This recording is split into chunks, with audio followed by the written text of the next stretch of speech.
here we have our HulaHoopers costume. This is going to be in black and white, and then white and black, so black and white polka dots. You're going to receive a template, this template, so you can just place your template down, draw around it and cut it out. Now this template, you'll see, is a little bit bigger than the fabric I have here. I don't know if your fabric is going to come like that or not, but I think yours was 114 and mine was 112. So if it doesn't fit, you don't have to worry about it. We can leave this edge straight on both sides. So I've folded over my fabric so I can cut two pieces at the same time. So just take a chalk or a pen or just something to draw around. You're going to draw your inside and your outside lines. Now I've put two little pins in this just to keep the fabric from moving on the edges there. You don't really need it. Polycotton is not a slippery fabric, so it's not too bad for moving. So that is pinned there and there, so that's me traced around.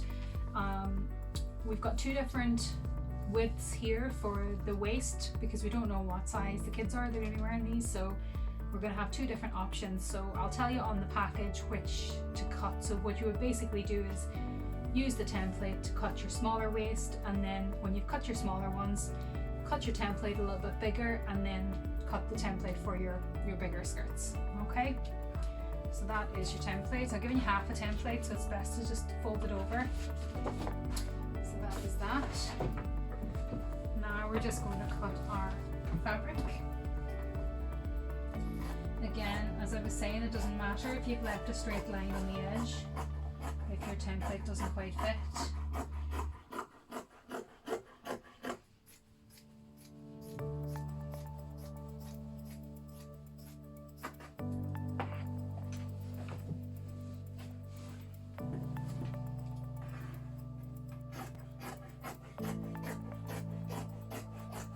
Right up to the edge, and again this part is straight on mine, it might not be on yours, and that is fine. So you're going to cut your waist. Your waist is made in an oval, so this template is actually an oval shape, not a circle. It's a little bit wider at the sides for your hips, so you're left with an oval shape in the center. That. Now because these are like a circle skirt, you want to leave some space at the back to get over people's hips and bums. So it's just pretty much a random length. I've drawn it on the template, but it doesn't really matter. So that just allows people to get inside easily and then they can close it tight. What it also does is if this waist is too big for some of the kids, when they tie it closed, that kind of bunches over and allows you to get a slightly smaller waist. Like that, if somebody's a bit bigger, that little split will stay open a little bit at the back and you'll gain 3 or 4 inches there on the waist. So that's your skirt template, finito. What you're going to do with this now is you're going to hem the edges. So it's just a very, very simple hem.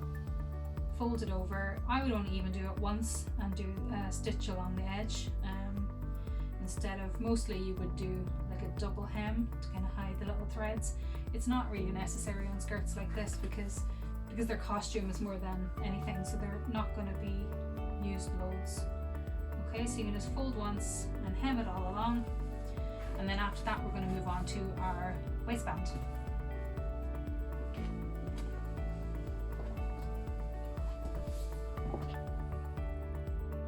So here we have our skirt, and it's hemmed all the way around now. So you will see there that I only folded it once and I used the zigzag stitch over the edge, which allows you to capture all those little threads that might come out. If you prefer to double fold it, that is totally fine. I won't fight you on that one. Also, I have done the same thing with the back split in the skirt. Again, that's just a single fold and a zigzag stitch over the top. But what I've also done is put this little line at the bottom, which basically stops it from splitting all the way down. Okay, so that's quite an important little one to put in there. So I've also hemmed the waistband So got a long strip, 2 meter long. The size can be dependent on what you've got left in your fabric after you've cut your skirts. So, and what I've done at the end here is I've just folded the corner up and made a little pointed end, because I think that just looks nicer when it's all finished.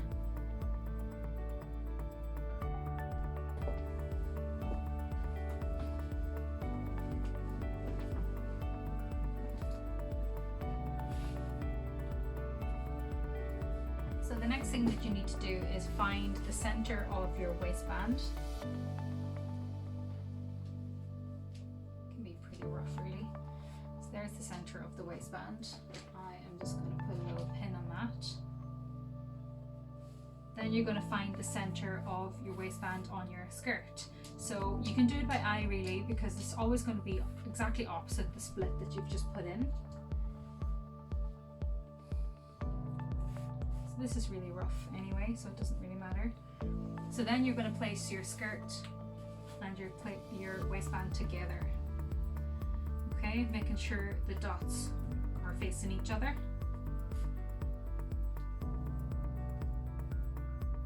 There we go. So you could pin this all the way around if you like.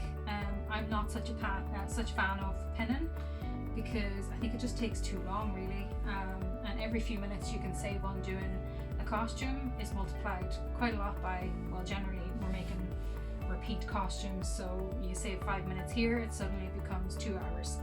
Okay, so basically you're just going to run this through the machine. You're going to go this way first, then you would turn it around, and then you would run that way, and that way you're not going to get the thing wrong. You're not going to get the match of the band wrong as you're going around. So when it's done, you'll end up with that much there for tying, maybe a little bit more for tying the back. And I always leave the waistbands really big, because if there is a split in the back, when that's tied at the back, it hangs over that, so it covers over that little split at the back, so that's quite good. So after you've cut all your circles, you would split whatever you've left into your waistband. So however much you've got left is how much you will have for the width of your waistband. And as I say, that's not it's not hugely important what size that is. That could easily be half and it would still look good, but I prefer a wider waistband. I think it's more comfortable and I think it just looks nicer at the back. So we're going to sew this now, and I'll show you that when that's done.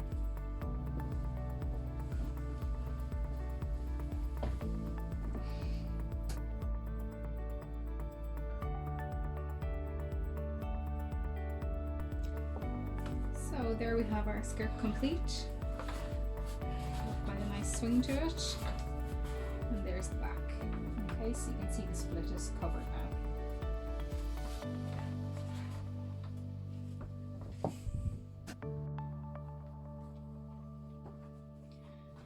So we're also going to make a little bow for the girls in this costume.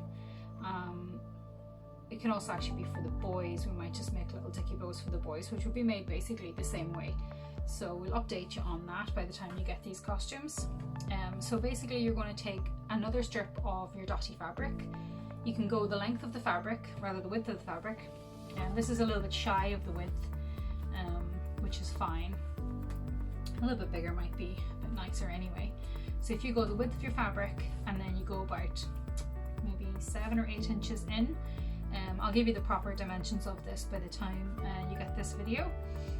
So you're going to take a length of it, you're going to fold it in half with your dots out the way.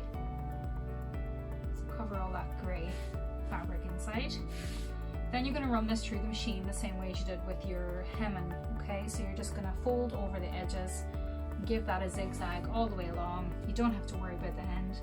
Then you zigzag the other side, and you'll end up with an edge like that. Okay, so once this is hemmed, use your imagination now, this is hemmed, you're going to take pretty much the center point and you're going to fold the outsides in like that. Okay, then you're going to tuck these corners in. This is giving you kind of the basic shape of your bow. So tuck your 4 corners in. If you want to pin this down, that's totally fine. I didn't bother, but you know how I feel about pins. So then you're just going to fold these over the tiniest amount, just so that you've got the 2 caught on each other. You're going to run that through the machine then, so that you've got this center stitch. Okay, and I'm just going to show you on this one. This one I've done already. So we use Lycra for this, which is really nice against the skin, and also it doesn't fray, which is really great. So anytime we're doing like headbands and things, Lycra is always a good choice, a lovely stretch to it. Okay, so we're going to give you a strip as well of Lycra to put either for on the head or for around the neck. So you'll see here now. There we go. So that's your sewn part. Like that. So let's get rid of this one. So that's what you're left with, this little bow shape and then the square on the back. So we're going to use a small bit of Lycra to tie our bow. So you can pop that down first and pop this on top. Now you're just going to pull in your edges and basically just squeeze your center. That's pretty much all you're doing. And then you're going to tie this in a single knot. Right, and you'll see on the outside that gives a nice clear defining line. You're only going to do it once because you're going to do the second time with the headband inside. So get about the middle of your headband and then tie that the second time. Now if you pull this really tight, you've seen how difficult it was for me to get it open. Lycra is also good like that. Okay, and then you can just trim off these edges. As long as you're sure you've got it nice and tight, trim off those edges. So that's it. That's your little bow.